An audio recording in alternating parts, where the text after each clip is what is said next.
Britain's Prime Minister Boris Johnson has accused some MPs and the European Union of collaborating to block Brexit.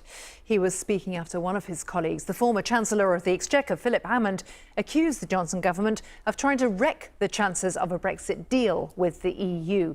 Let's have a listen of some of what Mr Hammond had to say. Well, leaving the EU without a deal would be just as much a betrayal of the referendum result as not leaving at all. The British people were offered a proposition that we could leave the European Union while having a close relationship. They were told it would be the easiest deal ever done.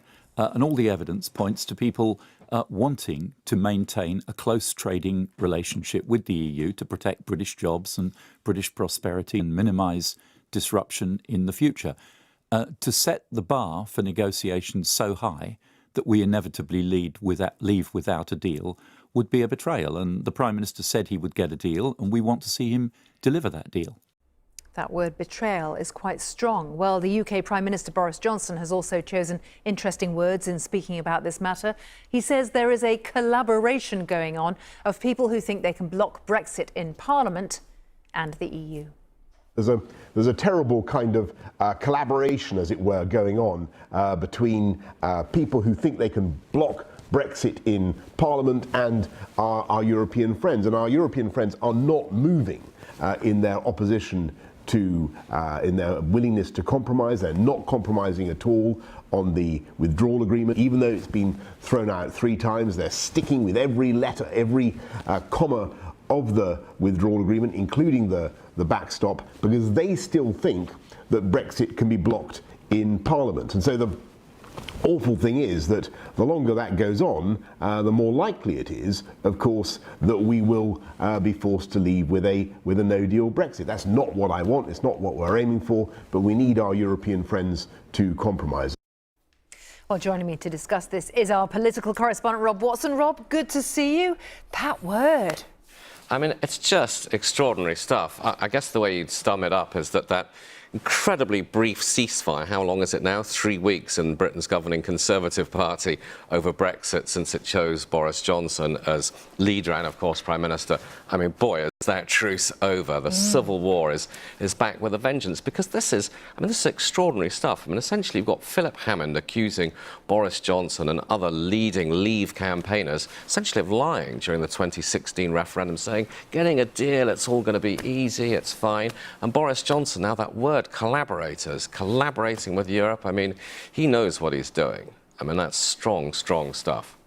And Boris Johnson is also, I suppose, accusing Philip Hammond and other pro-Europeans of wrecking his negotiating strategy.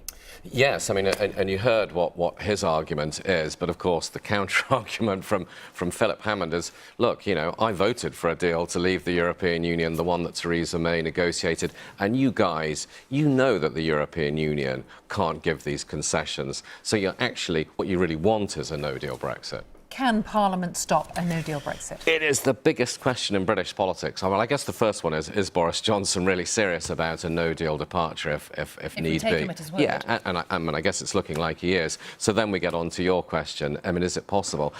I mean, I guess that the answer is yes. Will it be easy? Absolutely not, because that idea of politicians working across party divisions, I mean, it's incredibly hard in Britain, and it's complicated by the fact that the leader of the opposition, Jeremy Corbyn, is toxic to many Conservative MPs who are pro-European. And the Labour Party leadership is saying, look, if Boris Johnson goes, it has to be Mr Corbyn in number 10. Absolutely. I was about to say the other complication, apart from Mr Corbyn's personality and, you know, the views about him inside and outside the Labour Party, is that those who are against a no-deal Brexit, that they're not sort of united. I mean, some of them would like to see another referendum, some would like to see a general election, some, like Mr Hammond, would actually like to see Britain leave the European Union with a deal. I mean, it's going to be immensely hard. And just very briefly, as we stand, Parliament comes back? Parliament comes back on, let me sort of check, I could check my diary, it's the 3rd. Yeah, the 3rd of September. Yeah. And that leaves us, what, 6 or 7 weeks? The last time I looked, it was about 80 days. So right. It's really, look, it's October the 1st. Very little time for a new deal, that's for sure. I think that has to be the least likely outcome. It's worth remembering the only other way to stop a no-deal Brexit is a deal, revoke Article 50, or guess what? Ask for a delay.